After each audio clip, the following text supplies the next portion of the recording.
Assalamualaikum warahmatullahi wabarakatuh. Halo teman-teman, perkenalkan nama saya Sylvia Megarani dari kelas 12C Manajemen Perkantoran. Di sini saya akan memaparkan materi mengenai memahami unsur-unsur formasi pegawai. Berikut adalah materinya. Memahami unsur-unsur formasi pegawai. Apa itu formasi pegawai? Formasi pegawai adalah penetapan jumlah pegawai pada setiap tingkatan yang diperlukan untuk melaksanakan tugas pokok yang dipelaksana oleh pejabat yang berwenang di instansi pemerintah. Berikut ini unsur-unsur formasi pegawai secara umum. Pertama, formasi pengadaan pegawai negeri sipil adalah jumlah dan susunan pangkat pegawai negeri sipil. Kedua, formasi pegawai negeri sipil dibutuhkan oleh satuan organisasi negara. Ketiga, formasi pegawai negeri sipil harus mampu melaksanakan tugas pokok yang ditentukan oleh pejabat yang berwenang.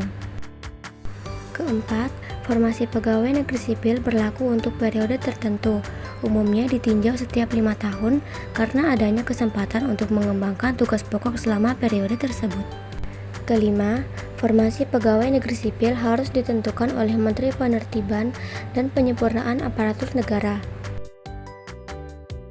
Berikut ini adalah unsur-unsur utama formasi pegawai.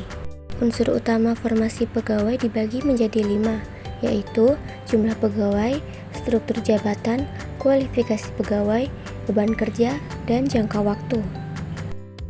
Yang pertama, jumlah pegawai dibagi menjadi 3, yaitu beban kerja, memadai, dan dinamis. Beban kerja adalah jumlah pegawai harus seimbang dengan jumlah tugas dan tanggung jawab. Memadai yaitu tidak terlalu banyak atau terlalu sedikit, dan dinamis adalah jumlah pegawai dapat berubah sesuai dengan kebutuhan. Kedua, struktur jabatan dibagi menjadi 2, hierarki, tugas, dan tanggung jawab.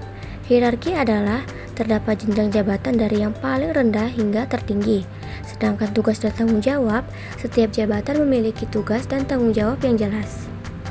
Yang ketiga, kualifikasi pegawai dibagi menjadi 3, yaitu pendidikan, pengalaman, dan keahlian. Pendidikan yaitu tingkat pendidikan yang sesuai dengan tuntutan jabatan. Pengalaman yaitu pengalaman kerja yang relevan dengan bidang tugas. Sedangkan keahlian yaitu keterampilan khusus yang dibutuhkan untuk menjalankan tugas. Yang keempat, beban kerja dibagi menjadi 2, distribusi tugas dan evaluasi. Distribusi tugas adalah tugas dibagi secara merata kepada seluruh pegawai, sedangkan evaluasi yaitu beban kerja dievaluasi secara berkala untuk memastikan tidak ada pegawai yang terlalu terbebani. Yang kelima, jangka waktu dibagi menjadi 2, periode tertentu dan evaluasi berkala. Periode tertentu yaitu formasi pegawai biasanya ditetapkan untuk periode waktu tertentu, sedangkan evaluasi berkala yaitu formasi dievaluasi secara berkala untuk melihat apakah masih relevan dengan kebutuhan organisasi.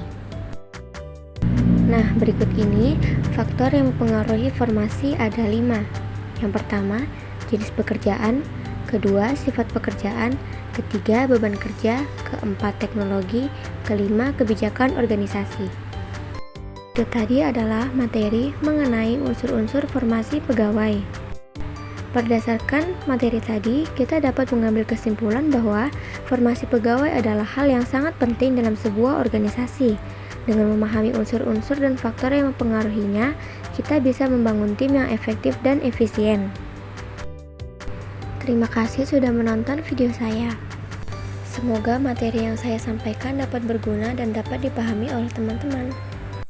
Itu dia materi yang bisa saya sampaikan. Semoga mudah dimengerti oleh teman-teman. Terima kasih.